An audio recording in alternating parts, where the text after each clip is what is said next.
전능하신 하나님이시며 창조주이신 저의 아버지께 감사드립니다. 하나님께서는 태초부터 홀로 작정하신 기쁘신 뜻에 따라 우주와 만물을 만드시고 특별히 사람을 하나님의 기뻐하시는 아들이 되게 하시려고 하나님의 생김새와 그 모양대로 만드시고 호흡을 주셨습니다. 마귀의 유혹을 받은 아담부터 시작된 죄로 인해 모태에서부터 사망의 심판을 받고 태어난 저는 하나님의 말씀에 따라 유월절 양으로 죽으신 하나님의 아들 예수 그리스도와 함께 죽었다고 믿습니다. 하나님께서는 믿음으로 죽은 저에게 하나님의 생명인 성령을 주셔서 하나님의 아들로 새로 태어나게 하셨습니다. 그래서 저는 죄의 종 노릇을 하던 옛사람이 아니라 새사람으로서 창조주 하나님의 아들이 되었습니다. 그러므로 저는 형제와 이웃을 사랑하고 섬기라는 하나님 아버지의 말씀에 따라 저 자신을 위해 살지 않고 하나님을 기쁘시게 하는 삶을 살겠습니다. 저에게 주신 생명과 모든 것은 하나님 아버지의 것이므로 언제든지 아버지의 뜻에 따라 가난한 이웃을 돕고 하나님께서 복음을 전하는 데 사용하시도록 내어드리겠습니다. 저는 하나님께서 아브라함에게 약속하신 하나님 나라의 유업이 나의 유업임을 믿습니다. 저는 저의 아버지신 하나님께서 저에게 성령을 주실 때 하나님의 나라가 되었고 하나님의 제사장으로 기름을 부으셨기 때문에 하나님 아버지와 영원한 소금 언약을 맺었습니다. 이러므로 저는 심은 대로 거두는 상급과 징계가 있음을 잊지 않겠습니다. 저는 오늘도 저의 삶이 세상에서 빛과 소금이 되어서 하나님의 찬송이 되기로 결정합니다. 아버지, 저를 하나님의 일에 사용하여 주시옵소서. 아버지, 제가 아버지께 가장 훌륭하게 사용되어지도록 100배의 결실을 내는 좋은 땅으로 항상 아버지 앞에 깨어 있겠습니다. 그러므로 아버지, 저에게 말씀하여 주시옵소서. 아버지, 제가 기쁜 마음으로 즉시 온전하게 순종하겠습니다. 아버지, 저는 오늘 하루도 아버지를 위하여 작은 일에도 충성하고 남의 것에도 충성하고 아버지를 위한 재물에도 충성하여 열심히 살겠습니다. 아멘. 야곱의 11번째 아들인 이 요셉은 그리스도의 예표를 보여주고 있는 사람입니다. 그래서 그리스도가 보이면 회복이 시작된다. 만약 당신이 그리스도를 발견하면, 그리스도의 필요성을 느끼면, 그리스도가 무엇인지를, 누구인지를, 그리스도의 의미가 뭔지를 알기 시작하면 그때부터 당신의 삶은 리커버리가, 회복이 시작될 것이다. 이런 주제를 가지고 요셉의 이야기를 풀어보도록 하겠습니다. 요셉의 출생에 관한 이야기가 창세기 30장 22절부터 26절에 나와 있습니다. 주 하나님께서 라헬의 간절한 기도를 귀를 기울여 들으시고 자비를 베풀어 응답하셨다. 그래서 라헬이 잉태하게 되었고 아들을 낳은 후에 말하기를 주 하나님께서 나의 욕됨을 제거해 주셨다 하고 그 아들의 이름을 요셉이라고 불렀는데 그 뜻이 주 여호와께서 아들을 더하시기를 원합니다 였다. 라헬이 요셉을 낳은 그때 야곱이 라반에게 말했다. 이제 나를 보내주세요. 내 고향 땅으로 돌아가게 해주세요. 내가 그동안 외삼촌에게 종살이에서 얻은 아내들과 자식을 데리고 돌아가게 해주세요. 내가 어떻게 외삼촌을 위해 종살이를 했는지는 다 아시잖아요. 이 장면이 2절부터 26절까지가 요셉이 태어나게 된 경위에 대해서 설명해 주고 있고 요셉의 출생을 기점으로 해서 어떤 일이 벌어지는가를 말해 주고 있는 부분이 창세기 30장 22절부터 26절까지의 부분입니다. 여기서 우리가 주목해서 봐야 될 것이 뭐냐면 라헬이 요셉을 낳으니까 야곱이 광야의 종살이를 끝내는 일이 시작되는 겁니다. 요셉을 낳으니까.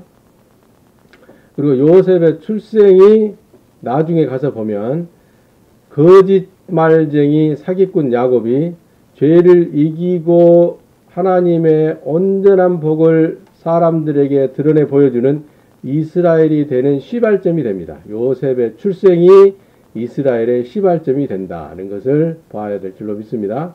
그 다음에 여기서 말하는 고향 땅은 그냥 막연이 아니고 에덴, 기쁨의 동산, 쫓겨났던 곳, 그러나 다시 돌아가야 될 그곳, 하나님과의 온전한 교제와 창조주와의 온전한 연합으로 나아가야 되는 아브라함의 터전을 얘기하는 겁니다. 그러니까 물리적인 어떤 공간으로서의 고향 땅이 아니라 아브라함이라는 이름의 뜻이 뭐죠? 하나님은 모든 자들의 아버지가 되시는 분이다. 그런 뜻이잖아요. 아브라함, 열국의 아비, 여호와는 모든 자들의 아버지가 되시는 분이다. 그분이 우리를 찾으시고 불러내는 방법이 요셉이란 말이에요. 그래서 요셉이 태어나니까 이제 하나님께서 야곱에게 돌아가라고, 돌이키라고, 회복하라고, 리커버리 하라고 하나님께서 지시하시고 명령하시는 것입니다. 그래서 요셉의 의미가 창세기 31장 1, 2절에 보면 이제 돌아가려고 하는 야곱을 처남들이 모함하는 장면이 묘사되어 나옵니다. 외삼촌 라반과 정한 품삯으로 많은 양떼와 염소떼를 얻었죠. 그리고 이제 고향으로 돌아가려고 하니까 처남들이 이제 야곱을 모함하기 시작합니다. 야곱은 원래 이름의 뜻이 뭐예요? 사기꾼, 거짓말쟁이, 발뒤꿈치를 잡은 자잖아요. 사람의 발뒤꿈치를 상하게 한 자는 뱀이거든요. 예수 그리스도의 발뒤꿈치를 상하게 하는 자가 뱀, 마귀를 말하는 것이거든요. 그래서 야곱이 사기꾼이고 거짓의 아비인 마귀 자식인 것이 그 이름으로 나타내는, 이름에서 보여주는 거짓말쟁이, 마귀 자식이라는 것을 보여주고 있는 거예요. 그러니까 이제 처남들이, 그러니까 이 처남들이 야곱을, 이 본래 사기꾼이었던 이 야곱이 재산을 많이 모아서 고향으로, 자기 아버지의 사는 곳으로, 이삭이 사는 곳으로, 할아버지 아브라함의 고향으로 헤브론으로 돌아가려고 하니까 이제 아버지의 재산을, 자기들의 아버지의 재산을 배임하고 횡령했다고 권모술수를 쓴 것 아니냐 하고 장면입니다. 그런데 3절에서 이제 자기가 어떤 연유로 고향 땅 아브라함의 헤브론으로 하나님과의 교제와 하나님과의 연합, 기쁨의 동산으로 돌아가게 되었는지에 대해서 설명하는 이제 장면이 창세기 31장 3절부터 이제 8절까지 자기 부인들을 불러서 설명해 주는 장면이 나오는데, 창세기 31장 3절에서 하나님께서 야곱에게 돌아가라고 지시하는 장면이 나옵니다. 주 하나님 여호와께서 야곱에게 말씀하셨다. 나에게 아들을 더해줄 요셉이 태어났으니 너는 내 조상의 땅, 너의 집 헤브론으로 돌아가거라. 그러면 나는 항상 너와 함께 할 것이다 라고 창세기 31장 3절에서 하나님께서 야곱에게 귀양 지시를 하는 장면이 나옵니다. 돌아가려고 하시고, 창조주 하나님께서 말씀하시기 때문에 돌아가는 것이고, 창조주 하나님께서 말씀하시게 된 계기가 뭐냐면 요셉이 태어났으므로, 요셉은 나에게 아들들을 더해줄 아들이라는 얘기죠. 그 아들이 태어났으니까 이제 너는 본래 너의 고향이었던, 본래 네가 있었던 에덴으로, 기쁨으로 너희 아버지 조상 아브라함, 이삭과 언약했던, 약속이 있었던, 약속한 그 땅으로 돌아가라고 하는 것입니다. 있는 거죠. 원래 야곱이 이런 사람이 아니었죠. 하나님의 지시를 받고 움직이고 그런 사람이 아니었죠. 자기 욕심, 자기 뜻, 자기 목표, 자기가 계획한 대로 살아가던 사람이었죠. 그런데 어떻게 해서 창세기 31장의 3절에 이 하나님의 지시를 받고 돌아가게 되는 사람이 되냐면 20년간의 광야살이를 통해서 연단되어진 거예요. 신앙의 연단을 통해서 종교이든 도덕이든 양심이든 사람의 삶을 통해서 하나님을 의지할 수밖에 없는 깨달음을 얻게 되는 거예요. 야곱이. 그런 상황에서 이제 하나님께서 창세기 31장 3절에서 요셉이 태어났으므로 돌아가라고 명령을 하시는 겁니다. 명령을 받을 준비가 된 사람에게 하나님의 명령은 들려오는 거예요. 여러분의 삶 속에서, 우리 신앙의 삶 속에서, 이방인으로 살았던 삶 속에서도 하나님의 명령을 받을 준비가 될 때 하나님의 명령이 들려온다고요. 그냥 하나님의 명령을 듣고 싶어서 듣는 게 아니고 고난을 통해서 겸손하게 낮아지고 하나님의 인도하심을 받고자 하는 갈급과 갈망이 있을 때 하나님의 음성이 들려온다고요. 이것을 야곱의 인생을 통해서도 알아차릴 수가 있는 것이고, 이제 요셉이 태어나는 시점도, 요셉이 그리스도의 모습으로 우리 눈에 띄게 되는 시점도 고난을 통해서 하나님을 의지할 수밖에 없는, 창조주의 섭리 가운데 들어갈 수밖에 없는 처지가 되었을 때, 그런 낮은 마음 자세가 되었을 때 하나님의 명령이 들려오게 되는 것입니다. 다음 장면은 이제 창세기 31장 4절부터 8절까지 이 얘기인데, 야곱의 20년을 아내 둘을 불러놓고 회상을 합니다. 야곱이 사람을 보내 라헬과 레아를 자기 양떼가 있는 들판으로 부르고 두 아내에게 말했다. 내가 그대들 아버지 얼굴을 보니 나를 대하는 것이 전과는 달라졌어. 그렇더라도 주 하나님은 나의 보호자로 나와 함께 하십니다. 그대들도 알다시피 나는 힘을 다해 장인에게 종살이하는 동안에 장인은 나를 10번이나 속이고 품삯을 바꾸었어. 그러나 나의 주 하나님께서 내가 손해를 입지 않게 해주셨어. 장인이 곧 그대들의 아버지가 점 있는 것을 품삯으로 정하면 모든 양떼가 점 있는 것을 낳았고, 또 장인이 그대들의 아버지가 나에게 얼룩무늬 있는 것으로 하자고 품삯을 바꾸면 모든 양떼가 얼룩무늬 있는 것을 낳았어. 이렇게 야곱이 훈련받고 연단받는 종살이하는 과정에서 하나님께서 자기를 지켜보셨으며, 하나님께서 나를 어떻게 지고 사기꾼과 같은 10번이나 품삯을 바꾼 장인 같지도 않는 장인, 노동 착취하고 임금 착취하는 그 사람으로부터도 나를 지키고 보호해 주셨다고, 그리고 오히려 더 나를 이렇게 수많은 양떼와 염소떼를 거느린 부자가 되게 해주셨다고 라헬과 레아 두 부인을 불러놓고 들판에서 설명하는 장면입니다. 여러분, 우리는 이 장면에서 뭘 봐야 되냐면, 세상이 아무리 변덕을 부리고 사람들이 나를 모함하고 나를 억울하고 원통한 처지에 빠뜨리고 아무리 상황이 바뀔지라도 하나님께서 본래 목적하신 일들은 멈추지 않는다. 하나님께서 본래 하시고자 하는 일들을 결코 멈추시지 않는다. 특별히 내가 하나님의 사람이라면, 내가 하나님의 섭리 가운데 있는 하나님의 일 맡은 자로 부르심을 받은 사람이라면, 하나님의 아들이라면, 내가 어떤 비루한 처지에 처해 있거나 어떤 억울하고 원통한 처지에 처해 있거나 어떤 곤란한 상황에 처해 있을지라도 나의 연단과 훈련 과정을 지켜보고 계시는 창조주 하나님께서 언제나 나의 보호자가 되신다. 이걸 믿어야 될 줄로 믿습니다.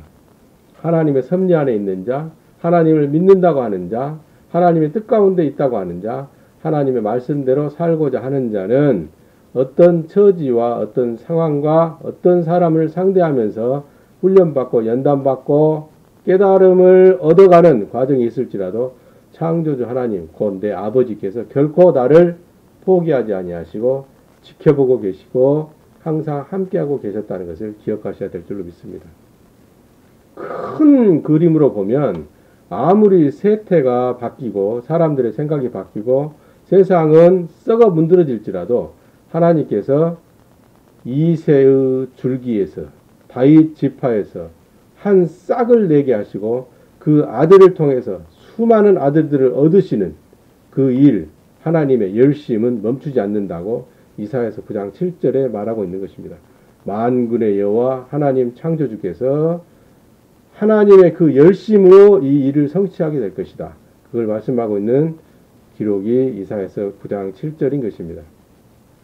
또한 그 일을 수행하는, 하나님의 목적을 알고 하나님의 일을 수행하는 그 아들들은 약속하신 풍성한 상급도 계속 주어지는 것입니다. 이것이 민수기 18장 8절, 11절, 19절에서 말하는 여러분들이 아주 익숙하게 들었던 소금 언약, 우편 넓적다리와 앞가슴 살로 보상되어지는 하나님의 복음의 제사장, 하나님의 봉사자, 이방인들에게 빛을 비추어주는 이방인들을 어둠에서 끌어내는 일에 사용되어지는 하나님의 제사장으로 쓰임받는 저 여러분에게 항상 이렇게 잊지 않으시고 신실하신 약속대로 풍성한 상급을 주신다는 것을 기억해야 될 줄로 믿습니다. 야곱의 20년 회상살이가 이제 아내들에게 설명되어지는 장면이 창세기 31장 4절부터 8절까지의 장면입니다. 창세기 31장 이제 9절부터 13절은 야곱 자신이 경험한 신실하신 하나님을 아내들에게 다시 얘기하고 있는 장면이에요. 이건 설명으로 들릴 수도 있지만은 이것은 야곱의 경험을, 하나님 경험을 아내들에게 알려주고 전수하는 장면인 것이죠. 그래서 9절부터 읽어보면 주 하나님께서 이처럼 어떤 방법으로 장인이 품삯을 바꾸면 바꾸는 대로 얼룩무늬를 가져가라 하면 얼룩무늬를 낳게 하는 방법으로 점 있는 것을 가져가라 하면 점 있는 양떼를 낳게 하는 방법으로 아롱진 것을 낳게 하면 아롱진 것을 낳게 하는 방법으로 이와 같은 방법으로 아무리 사람들이 세태가 바뀌고 문화가 바뀌고 그럴지라도 여전히 신실하신 하나님의 어둠에서 건져내시고 광야를 벗어나게 하시고 하나님의 목적 가운데 들어가게 하시고 하나님의 목적을 이루는 도구로 쓰시고자 하는 그 하나님의 열심이 이처럼 그대들의 아버지의 가축들을 빼앗아서 나에게 주셨는데 구체적으로 설명합니다. 가축들이 뵐 때가 되었을 때 내가 꿈을 꾸고 그 꿈에 보니까 암컷을 올라탄 수컷들이 모두 얼룩덜룩하고 점이 있고 줄무늬가 있는 것이었어. 그런데 그 꿈에 주 하나님의 천사가 나에게 말하기를 야곱아 내 눈을 들어보아라. 암컷을 올라탄 수컷들이 모두 얼룩덜룩하고 점이 있고 줄무늬가 있는 것이지 않느냐. 라반이 너에게 한 짓을 라반이 너에게 노동 착취, 임금 착취, 억울한 일, 언통한 일 뒤집어 씌운 것을 내가 전부 지켜보고 있었다. 나는 네가 루스라는 땅에서 베델로 이름이 바뀐 그 땅에서 만난 주 하나님이다. 내가 거기서 돌기둥에 기름을 붓고 나오고 약속하지 않았느냐. 이제 너는 털고 일어나서 이 땅을 벗어나 네가 태어난 그 땅, 본래의 번영과 축복이 있었던 에덴 기쁨의 땅, 나와 교제하고 나와 화목하게 살아야 했던 그 원래의 땅으로 내 원래의 목적으로 회귀하라, 돌아가라, 회복하라 하고 말씀하셨소 라고 아내들에게 설명하는 장면입니다. 여기 여러분 우리가 좀 주의해서 봐야 될 것은 뭐냐면 성경을 문자적으로 보는 사람들은 전혀 눈치채지 못하는 장면들인데 여기 야곱이 말합니다. 주 하나님께서 이렇게 해주셨다. 그런데 그 꿈에 누가 나타났다? 주 하나님의 천사가 나타났다. 그런데 그 천사가 뭐라고 말하냐? 나는 베델에서 만났던 주 하나님이다. 내가 전부 지켜보고 있었다. 너 나하고 약속하지 않았니? 내가 너에게 이제 명령한다. 원래 그 땅으로 원래 그 의인의 삶으로 내 아들의 삶으로 돌아가라 이렇게 말씀한다는 거죠. 여러분 우리가 여기서 봐야 될 게 뭐냐면 주 하나님의 천사가 나타났는데 하나님처럼 말을 한다는 거예요. 이걸 제가 이름 붙이기로 천사대행이라고 얘기를 했는데 여러분 이렇게 여러 번 말씀드린 것 같은데 여기에 나오는 이 천사들은 주 하나님 창조주께서 부르시는 메신저예요. 그리고 주 하나님 앞에서 이 땅으로 파송되어 창조주가 맡긴 심부름과 여러 가지 일처리를 담당하는 하나님의 심부름꾼들이에요. 왜냐하면 출애굽기 3장 2절부터 4절까지에 봐도 떨기나무 불꽃 가운데에서 천사가 모세를 부르거든요. 그런데 그 천사가 나중에는 뭐라고 얘기를 하냐면 주 하나님이다 그렇게 얘기를 해요. 그런데 여기서 우리가 뒤에 설명되어져 나옵니다. 출애굽기 33장 20절에 모세가 만났던 그 하나님은 하나님이 아니라 하나님의 심부름하는 하나님처럼 행세하는 천사였다는 것을 알아차릴 수가 있는 거예요. 출애굽기 33장 20절에 우리가 알다시피 사람이 나를 보면 살 자가 없다. 왜냐하면 사람들은 모두 다 죄인들이기 때문에 육신이든 영이든 어디에든 죄를 갖고 육체를 갖고 살아가는 사람들은 영이든 육신이든 어디에든 죄가 있기 때문에 죄가 있는 사람은 하나님을 보고 살자가 없기 때문에 하나님께 천사를 보내시고 파송하시고 심부름을 시키는 거예요.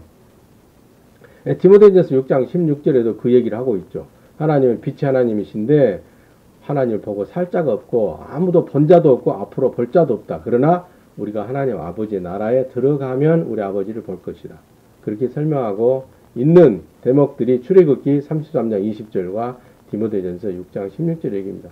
그래서 여호사서 5장 14절 15절에 나타나는 이 하나님도 여호와의 군대장관으로 나타나죠. 그 다음에 다니엘서 8장 9장 10장에도 하나님의 심부름하는 천사들 가브리엘 천사장과 미가엘 천사에 관한 얘기가 나오고 열왕기하 19장 35절에도 하룻밤에 18만 5천 명의 아수르 군대를 멸절시킨 그 전쟁하는 천사도 미가엘이라고 등장을 하게 되는 것입니다.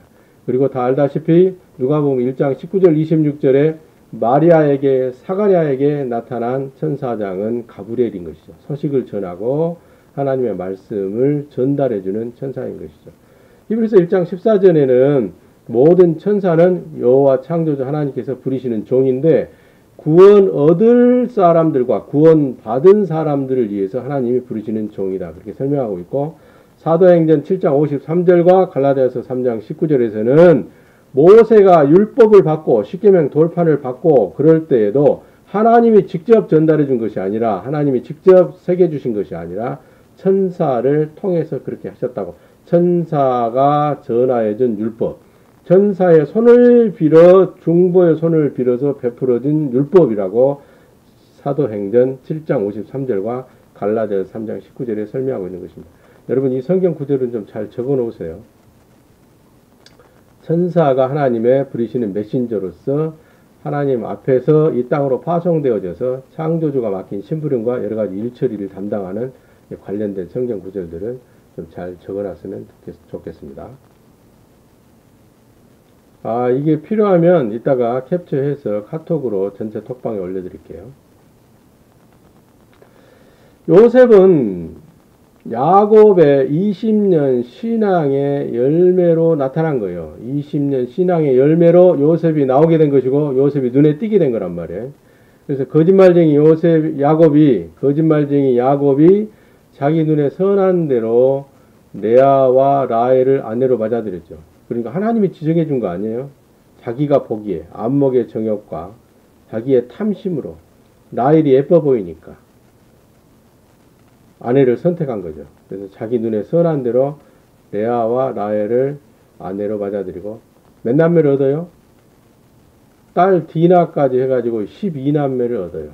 광야에서 바단 아람 외삼촌 라반의 집에서 종살이 하는 동안에 12남매를 얻습니다. 돌아오는 중에 광야에서 자기 아버지 집 헤브론으로 돌아가는 중에 누구를 낳죠? 13번째 자녀인 베냐민을 낳게 됩니다. 라헬이. 그리고 라헬이 이제 죽게 되는 거죠. 그래서 이 광야에서는 12남매를 낳아요. 이 광야에서 나그네로 살 때 12남매를 낳았다는 얘기는 무슨 얘기냐면 이방인들도 도덕과 양심으로 살아가는 하나님을 모르고 믿지 않고 하나님의 생명이 없는 이방인들도 나름대로 광야 같은 나그네 인생에서 12가지 열매를 맺는다니까요. 도덕의 열매, 양심의 열매를 맺어요. 그런데 그것은 사람들에게 칭찬을 받을 일이긴 하나 하나님의 지시와 명령에 의한 하나님께 상급받을 일은 아닌 거죠. 여러분 이걸 구분할 줄 알아야 돼요. 그래서 이방인의 형통한 것은 다 죄라고 하나님 말씀하시는 거예요. 왜 죄죠? 이방인이 아무리 형통해도 그것이 영원하지 않거든요. 하나님의 용도로 쓰임받지 못하거든요. 그러니까 결국은 사망으로 끝나잖아요. 그래서 이방인의 형통한 것을 부러워하지 말라고 그러시는 거예요. 그래서 어쨌든 야곱이 광야살이를 하는 동안에 낳았던 12남매는 뭘 말하는 것이냐면 사기꾼 야곱이 거짓의 아비 마귀 자식인 이방인들이 나름대로 도덕과 양심 안에서 열심히 이 세상에서 살면 창세기 3장에서 말씀하신 대로 명령하신 대로 이마에 땀이 흐르고 애쓰고 노력하면 그 나름대로 열매를 맺는다니까요. 이것이 뭐냐? 도덕과 양심의 열매인 것이고 그것은 결국은 사망으로 귀결되어지는 열매인 것이죠. 이거 구분할 수 있어야 됩니다. 하나님 아들들이 자꾸 이방인의 형통함을 부러워하게 되고 사모하게 되면 어떤 결과가 벌어지냐면 디나같이 돼요. 디나. 가나안 족속들의 사는 풍토를 보러 가다가 전쟁이 일어나잖아요. 그래서 분란이 일어나잖아요. 그래서 하나님의 사람들은, 하나님의 아들들은 이방인의 형통함을 반면교사로 삼고 자기 삶을 돌아보는 계기로 삼을 수는 있겠지만은 그것을 부러워하고 그 사람들 문화 속으로, 그 사람들의 방법 속으로 들어가면 안 된단 말이에요. 이 세상에 살면서도 하나님의 방법을 따라, 하나님의 계명대로, 하나님의 말씀을 따라, 하나님의 구체적인 지시와 명령을 따라 살아가는 것이 하나님의 아들들이 하나님께 쓰임받고 상급을 받는 비결인 것입니다. 요셉의 이름의 뜻이 뭐냐면 증가시켜준다, 그런 뜻이에요. 수적으로 증가시켜준다. 번성의 의미도 되지만은, 번영의 의미도 되지만은 일단은 숫자가 증가시켜야 되는 걸 말하는 거예요. 숫자가. 특별히 아버지께 더해주는 자예요. 아버지한테 아들이 많으면 좋잖아요. 아버지한테는 아들이 많으면 좋은 거예요. 그래서 숫자를 더해주는, 하나님 창조주 아버지께 아들을 더해주는 자이므로 이 요셉이 그리스도를 예표하는 자로 그 모습을 보여주고 있는 거예요.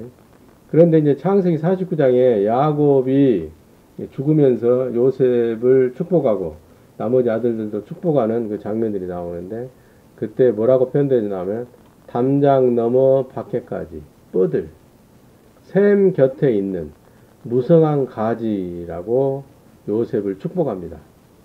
담장 밖에까지 뻗어나갈, 담장 밖은 세상이죠. 이방인들을 말하는 거죠. 샘은 생명의 근원인 주 하나님 말합니다. 곁에 있다는 얘기는 항상 하나님과 함께 한다는 얘기고, 이방인에게로 뻗어나가는 빛의 아들이라는 얘기예요. 이런 관련된 성경 구절들이 이사야서 42장 1절부터 6절, 이사야서 49장 1절부터 6절까지 나오고, 또 요한복음 1장 9절에도 예수 그리스도가 자기를 참빛으로부터 나온 아들이라고 얘기를 하잖아요. 진리에 비친 하나님이 낳은 아들이라, 그 얘기인 거죠. 그리고 요한복음 12장 36절에도 너희도 나처럼 빛의 아들이 될 수 있다, 그 얘기를 요한복음 12장 36절에 하는 거예요. 그리고 이제 이사야서 42장과 이사야서 49장 얘기는 그리스도 메시아에 관한 예언들을 기록하고 있는 장면들입니다.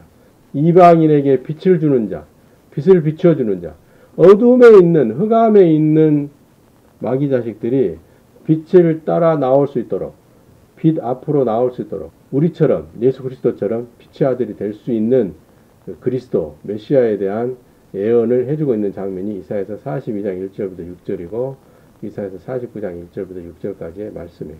그리스도가 담장 밖 이방인들에게까지 뻗어나가는 무성한 가지일 수 있는 이유는 그리스도가 누구에게서 나오는 거죠? 주 하나님의 생명으로 만들어진 사람인 것이고, 그 주 하나님의 생명인 성령으로 잉태되어 태어난 하나님의 아들이기 때문에 생명의 능력을 의지하기 때문에 그런 거예요. 사람의 능력으로 그리스도가 된 게 아니에요. 하나님의 생명의 그 능력을 의지해서 창조주 하나님의 주신 그 생명 때문에 그리스도라는 죄 없는 생명인 성령을 받은 하나님의 아들이기 때문에 그리스도가 될 수 있었던 거죠. 그래서 창세기 49장 24절에 보면 요셉의 활은 도리어 굳세며 그의 팔은 힘이 있으니 이는 야곱의 전능하신 주 하나님이자 이스라엘의 반석인 창조주 생명의 능력에 의지하기 때문이다.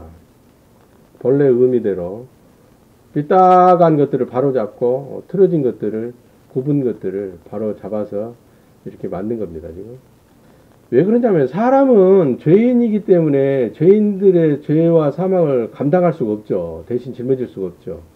그런데 이제 그리스도는 하나님의 생명인 성령으로 잉태된 죄가 없는 하나님의 아들이기 때문에 모든 사람들의 죄와 사망을 짊어질 수가 있는 거죠.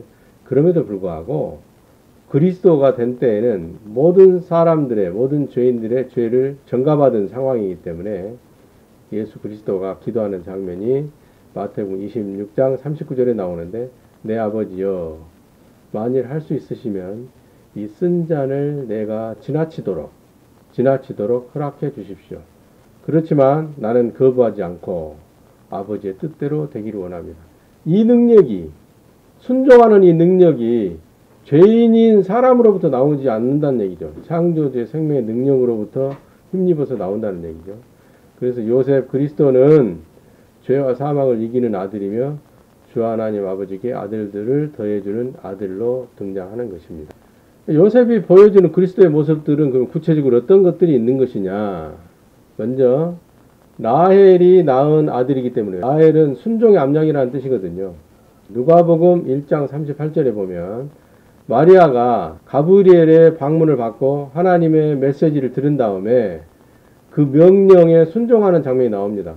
나는 주 하나님의 여호와의 여종일 뿐입니다. 말씀하신 그대로 나에게 그 일이 이루어지기를 원합니다. 이런 모습으로 볼 때 그리스도의 모습을 우리가 짐작할 수가 있는 거죠. 그 다음에 두 번째로 야곱 사기꾼 죄인에 의해 구별된 자가 입는 채색 옷을 입어요. 그를 위한 채색 옷을 지었는데 요셉이 형들에게 도착했을 때 그 형들이 그 옷을 입히고 벗기고 이 똑같은 장면이 마가복음 15장 17절과 27절에 보면 예수에게 자색옷, 채색옷을 입히고 가시 면류관을 엮어서 씌우고 희롱을 마친 다음에 자색옷을 입혔다가 다시 또 그 옷을 입히고 십자가에 못 박으려고 끌고 가냐. 이런 장면들이 지금 하나씩 예수가 그리스도가 되어서 당하는 그 고난들을 이렇게 예수의 출생부터 시작해서 고난들을 이렇게 보여주고 있는 것들입니다. 그 다음에 세 번째로 모든 죄인이 요셉에게 와서 무릎을 꿇듯이 하나님의 맏아들이신 그리스도 앞에 와서 무릎을 꿇죠. 그것들이 닮아 있는 거예요. 창세기 37장 7절부터 9절까지 보면 곡식단들과 해와 달과 별들이 요셉에게 절하는 꿈을 요셉이 꾸게 되죠. 그리고 그것을 자기 혼자만 알고 있는 것이 아니라 발표하고 알려줘요. 이거는 모든 죄인이 주 하나님의 어린 양 예수 그리스도의 죽음을 통해 주 하나님 앞에 죄인으로 나와서 무릎을 꿇는 것을 상징적으로 보여주고 있는 거예요. 채색 옷을 입은 요셉의 꿈에 나오는 이 장면들, 해와 달과 별들이, 곡식단들이, 사람을 여기서는 곡식단들로 표현하고 있는 거예요. 사람은 어쨌든 의의 열매든지 죄의 열매든지 생명의 열매든지 사망의 열매든지 열매를 맺는 존재들이잖아요. 그래서 곡식단들과 해와 달과 별들이 처음 하늘에 있는 해와 달과 별들을 말하는 거예요. 죄인들 안에서 왕노릇하는 것들을 말하는 거죠. 달은 율법을 상징하기도 하고 별은 사람을 상징하기도 합니다. 특별히 별은 하나님인 해로부터 빛을 받아서 반짝이는 하나님의 아들들을 상징적으로 보여주는 장면들이죠. 하늘의 별과 같이 많게 해주리라. 그럴 때 그런 얘기도 상징적으로 해석할 수가 있는 겁니다. 빌립보서 2장 10절에 보면 하늘에 있는 천사들이나 땅에 사는 모든 죄인과 무저갱에 있는 모든 것들이 예수 그리스도로 말미암아 주 하나님 앞에 무릎을 꿇을 수 있게 하셨다. 그렇게 되었다라고 그리스도의 사역에 대해서 설명하는 장면이 빌립보서 2장 10절에 나옵니다. 그리고 로마서 14장 11절과 이사야서 45장 23절에는 내가 살아있음을 두고 말한다. 모든 무릎이 내 앞에 꿇을 것이며 모든 혀가 나를 주 하나님이라고 찬양하게 될 것이다. 누구를 통해서? 예수 그리스도를 통해서. 하나님 아버지 앞에 고난의 인생을 살던 사람들이 나올 수가 있게 되는 문이 열리고 길이 열리는 거죠. 그리고 이제 네 번째로 질시를 받고 마른 구덩이에 던져주고 요셉이 형제들에게 질시를 받습니다. 미친 꿈쟁이라고. 하나님의 꿈을 가지고 있기 때문에 그 꿈을 얘기하니까 미친 꿈쟁이라고 질시를 받게 되는 거죠. 그리고 그 꿈 때문에 하나님의 꿈을 말한 것 때문에 구별된 자라는 이유 때문에 마른 구덩이에 던져지고 광야의 성인에게 팔려가고 보디발의 집에 가서 가정 집사를 맡게 되고 보디발의 아내인 음녀의 유혹을 물리치고 또 이 음녀의 모함을 당해서 감옥에 갇히게 되고 감옥에서 꿈을 해석해주는 꿈쟁이가 되고 또 왕의 인장반지를 끼는 총리로 등극하게 되고 그리고 버금수레를 타고 가뭄에서 애굽과 그 형제들을 구하는 일을 하게 되고 그리고 모든 형제보다 먼저 죽는 이 모습이 이 요셉의 모습이 그리스도를 예표하고 있는 거예요. 그래서 요셉은 총괄적으로 보면 그의 삶이 자기를 위한 삶을 산 것이 아니라 하나님의 꿈을 구현하는 삶을 산 사람이 요셉입니다. 그리고 모든 형제들보다 먼저 죽잖아요. 자기의 부를 축적하는 것도 아니고 가뭄에 빠진 애굽을 구하고 굶어 죽게 생긴 자기 형제들을 구하는 그런 모든 일들이 그리스도를 예표하고 있는 것이고 그리스도로 말미암아 하나님의 아들 된 저와 여러분들의 삶을 보여주고 있는 거예요. 그래서 요셉은 첫 번째로는 그리스도를 보여주는 것이지만은 두 번째로는 확장해서 그리스도뿐만 아니라 그리스도로 말미암아 하나님의 아들이 된 저와 여러분의 삶까지도 보여주고 있는 것이에요. 34번째 시간에 우리가 야곱 마무리하면서 공부했던 야포크 에피소드에 나왔던 차트들입니다. 아들이 되어 자라가는 과정이 있어요. 홍해를 건넌 후에 광야의 훈련을 거치고 광야 학교에서 죄와 불순종에 대해서 배우고 광야는 추나추동이 없죠. 은혜로 하나님의 은혜로 유지되고 하나님의 새초부터 새말까지 지켜보시는 감찰과 보호 아래 있게 되는 것이 광야입니다. 그리고 광야 이제 졸업반에서 뭘 배워요? 순종과 섬김을 배우고 광야 학교 졸업식에서 비움과 체험을 배우게 되는 것입니다. 여기가 야포크잖아요. 그래서 야포크를 통과할 때 이제 야곱은 이스라엘이라는 이긴 자의 호칭을 얻게 되는 거죠. 그래서 이스라엘이라는 사람들의 평판과 하나님의 평가는 비움으로 얻는 거예요. 여러분 아직도 여러분의 삶의 어느 부분이 광야에 머물러 있으면 이걸 기억하시기 바랍니다. 죄와 불순종을 배워야 되겠구나. 하나님의 은혜로 유지되는구나. 그러므로 감사하시고 불안해하지 마시기 바랍니다.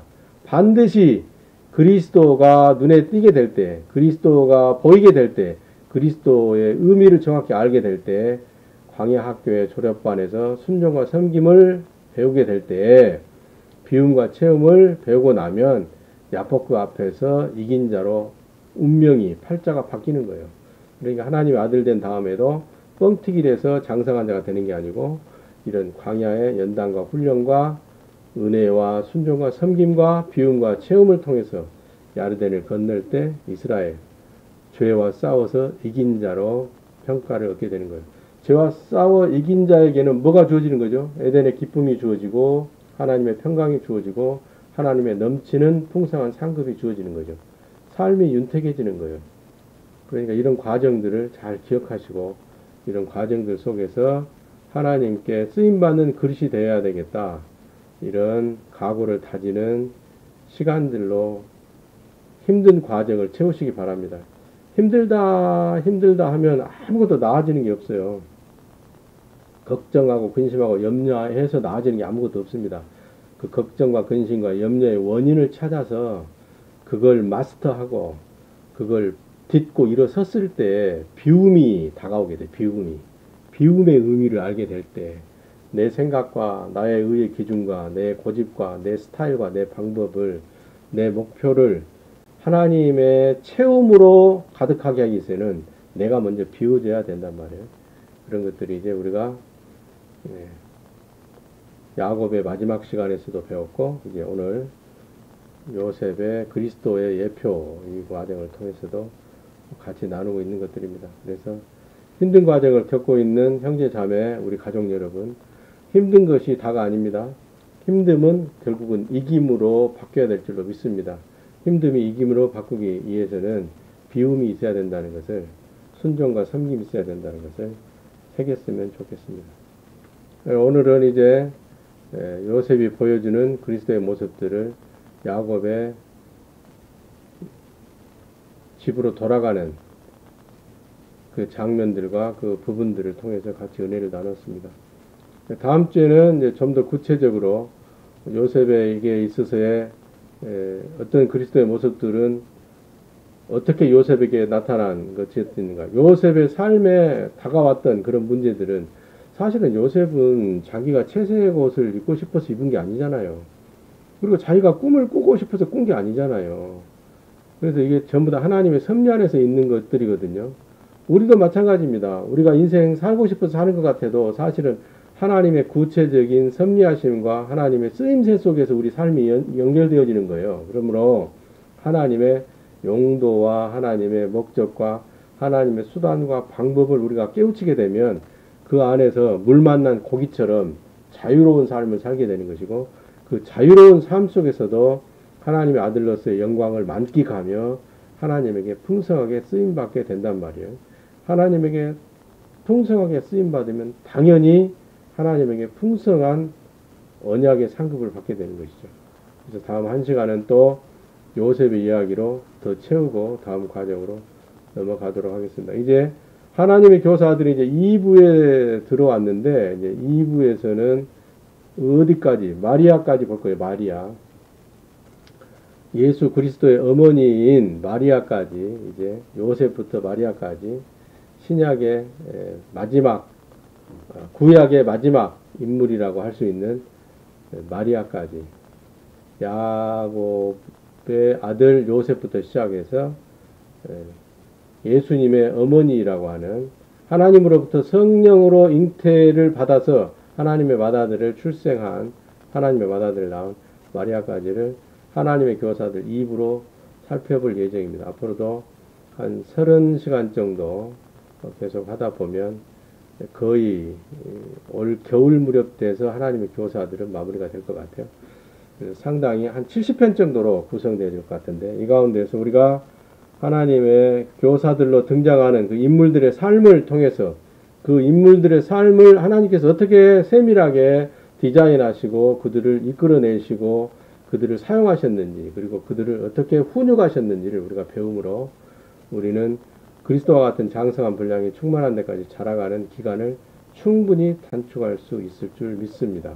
그러므로 남은 시간들도 우리가 충분한 하나님의 아들로서의 쓰임을 받기 위해서 같이 배우고 나누는데 열심을 냈으면 좋겠습니다.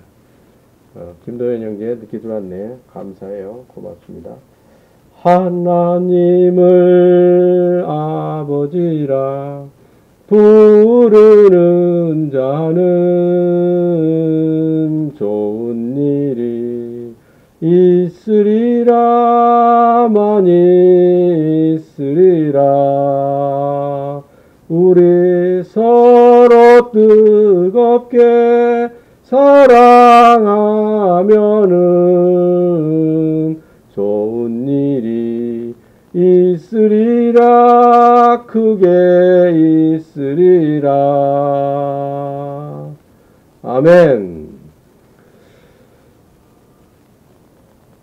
미국의 토네이도 막 광풍 우박이 막 몰아쳐가지고 차강호 형제가 아주 위험한 환경 가운데 있을 때 제가 차강호 형제에게 보냈던, 그때 주시는 감동을 따라 보냈던 말씀이 있습니다. 이 말씀을 여러분들도 같이 좀 공유했으면 좋겠어요.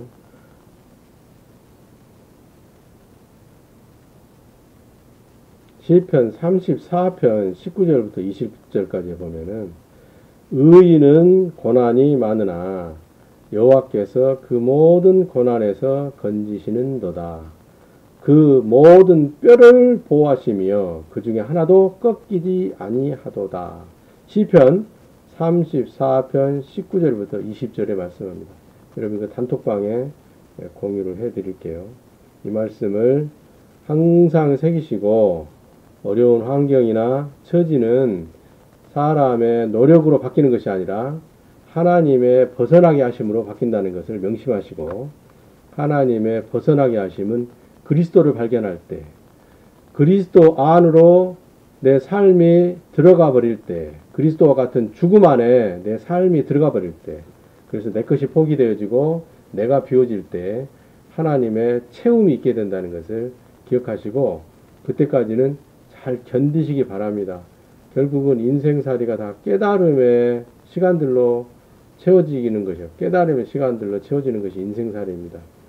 그래서 요즘에 이제 우리 책이 얇고 작은 책이 나와서 하나님께서 이 책을 통해서 한 사람 한 사람 찾으시는 분들, 진리를 갈망하시는 분들, 하나님, 창조주, 신, 어떤 호칭으로 불리든 인생을 디자인하시고 인생의 해답을 주실 수 있는 분을 찾으시는 그런 마음 자세를 갖는 분들을 하나님께서 소망의 항구로 모여들게 하시고 또 책들을 통해서 깨우치게 하실 줄로 믿습니다.